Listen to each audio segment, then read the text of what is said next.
है।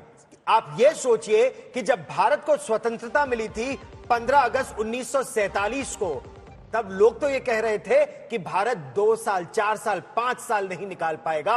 अब देखिए 75 वर्ष हमारे गणतंत्र को हो गए हैं। 1950 में हमारा संविधान लागू कर दिया गया था। आज ही के दिन 10:30 पर वो पहली परेड के लिए राष्ट्रपति डॉक्टर राजेंद्र प्रसाद राष्ट्रपति भवन से निकले थे। और आज भारत की ये सैन्य शक्ति देखिए, BrahMos supersonic cruise missile, T-90 Bhishma, Shivji का धनुष पिनाका और Akash surface to air missile admiral Sinha. एक तरह से देखा जाए तो तीनों सेनाओं की शक्ति लगातार बढ़ रही है। नहीं, बिल्कुल ठीक कहा आपने। और चूंकि आज हमारे जो मुख्य अतिथि थे वो इंडोनेशिया के राष्ट्रपति हैं, तो हमारा उनके साथ नौसेना का सामरिक संबंध जो है वो काफ़ी बहुत मजबूत है। आज तक हम 50 बायलैटरल एक्सरसाइज कर चुके हैं वहाँ मालाका स्टेट की सुरक्षा के लिए। और आपको पता होगा कि उन्होंने सबांग पोर्ट जो है वो भारतवर्ष को दिया है ताकि वहाँ की डेवलपमेंट हो सके, और उसके बाद करीब 35 साल तक की लीज हमें मिली है। तो अभी देखते हैं बात कहाँ तक आगे बढ़ी है। जब प्रधानमंत्री के तौर पर शपथ ली थी नरेंद्र मोदी ने, उस समय भी उन्होंने लुक ईस्ट का जिक्र किया था। न केवल अपने पूर्वोत्तर राज्यों की तरफ रुख करने का, बल्कि अपने पूरब की ओर रुख करने का, उस ओर नजर करने का। और ये नजर आया जब भारत ने अपने रिश्ते बढ़ाए और उन देशों तक प्रधानमंत्री गए जहां का दौरा कभी किसी प्रधानमंत्री ने नहीं किया था, या 30-40 साल से किसी ने नहीं किया था। तो जो आपके सांस्कृतिक सहयोगी साझेदार देश हैं जिनसे उस तरह का रिश्ता है, वो बड़ा महत्वपूर्ण हो जाता है कि उनसे और रिश्ते प्रगाढ़ किए जाएं। लेकिन यहाँ पर चूंकि जनरल सहाय, जब हम जिक्र कर रहे हैं गणतंत्र दिवस का और भारत की ताकत की बात करते हैं, तो मुझे याद आता है 1962 का वो युद्ध, जब जिसके बाद जिसका समापन तो हो चुका था, खत्म हो चुका था युद्ध, लेकिन जनवरी के महीने में भी सेनाएं हमारी मोर्चों पर मौजूद थी। फिर भी गणतंत्र दिवस की परेड हमारे देश ने की, हमारे सैनिकों ने की। और उस समय कहते हैं कि पंडित जवाहरलाल नेहरू ने कहा कि अगर कोई नहीं होगा तो मैं भी मार्च करूंगा। लेकिन भारत की शक्ति सालों से, दशकों से जिस तरीके से दुनिया के सामने रही है, हमने कभी खुद को कमजोर नहीं पड़ने दिया। अब सही कह रही हैं श्वेता जी। कोई भी देश के सैनिक, और स्पेशली भारत देश के सैनिक, चाहे कुछ भी हो जाए, उनका मनोबल कभी नीचे नहीं गिरता। और 1962 की आप बात करें तो 1967 की भी तो बात कीजिएगा, जहां चीन के हमने दांत इतने खट्टे किए थे कि आज तक वो भूले नहीं है। तो अगर जवान उस मोर्चे पे तैनात हैं और परेड चल रही है, ताकि पूरे भारतवर्ष को पता चले कि चाहे कुछ भी हो, हम यहाँ हैं और हम आपको सुरक्षित रखेंगे, वो एक मात्र बड़ा इंपॉर्टेंट मैसेज उन सबको जाता है। और 1962 के युद्ध की भी अगर जिक्र करें तो जहां जहां सेना लग के लड़ी थी, वहां वहां भारत ने चीन के दांत खट्टे किए थे।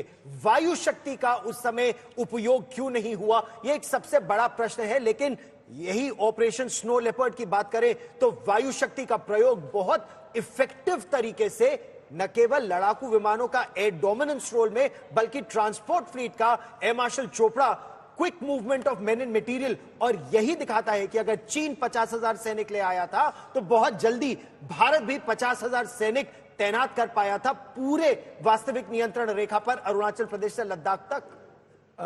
गौरव, 1962 में इंडियन एयरफोर्स के पास मॉडर्न वेस्टर्न फाइटर एयरक्राफ्ट थे। दुख की बात है कि हमने 1962 में ऑपरेशनली इंडियन एयरफोर्स को फुली यूटिलाइज नहीं किया।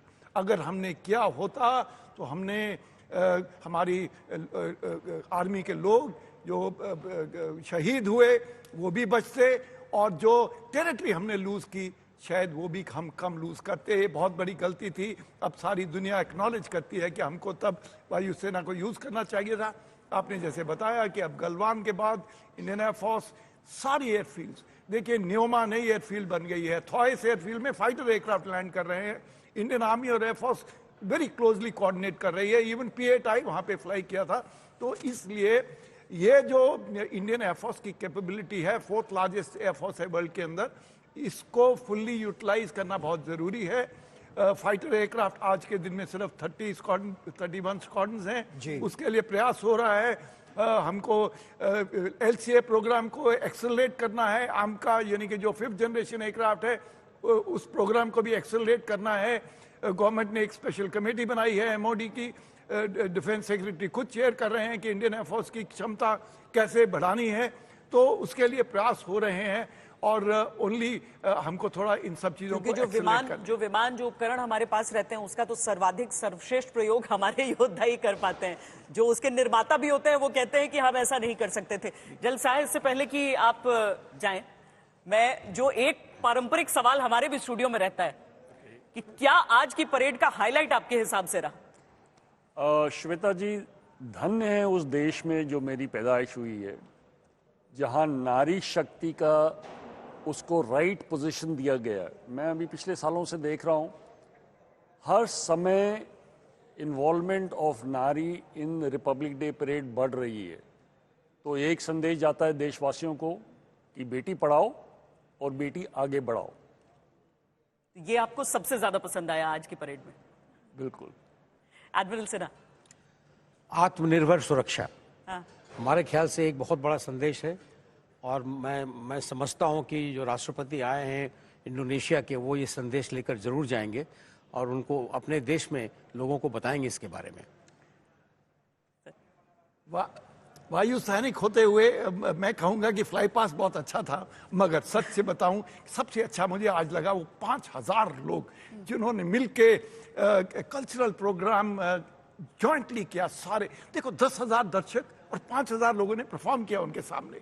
वो which is a very very unique thing, बहुत नया लगा। और दूसरी चीज मुझको बहुत अच्छी लगी वो झांकी जिसमें फूलों से कॉन्स्टिट्यूशन का बुक बनाई गई थी, वो मेरे को ये दो चीजें बहुत अच्छी लगी। गौरव, मुझे तो भारत की जो शक्ति आज हमने देखी, सैन्य शक्ति जो हम निरंतर देख रहे हैं, और श्वेता और मैं लगातार देशवासियों तक भारत की वो सैन्य शक्ति सरहदों से लेकर सीमाओं से लेकर दिल्ली तक हर जगह हम वो शक्ति देखते हैं। गलवान में ऑपरेशन हो, ऑपरेशन स्नो लेपर्ड हो, ऑप रक्षक हो, ऑप मेघदूत हो, सियाचिन ग्लेशियर हो, जम्मू कश्मीर हो, सुदूर उत्तर पूर्व हो, हम आपको दिखाते हैं। लेकिन आज देश ने वो शक्ति देखी, और मेड इन इंडिया की शक्ति। हम एक महान देश तभी बन पाएंगे जब हम एक बहुत स्ट्रांग मिलिट्री पावर होंगे जो देश में हथियार बनाते हैं और निर्यात करते हैं। मुझे निर्यात की बात सबसे अच्छी लगी।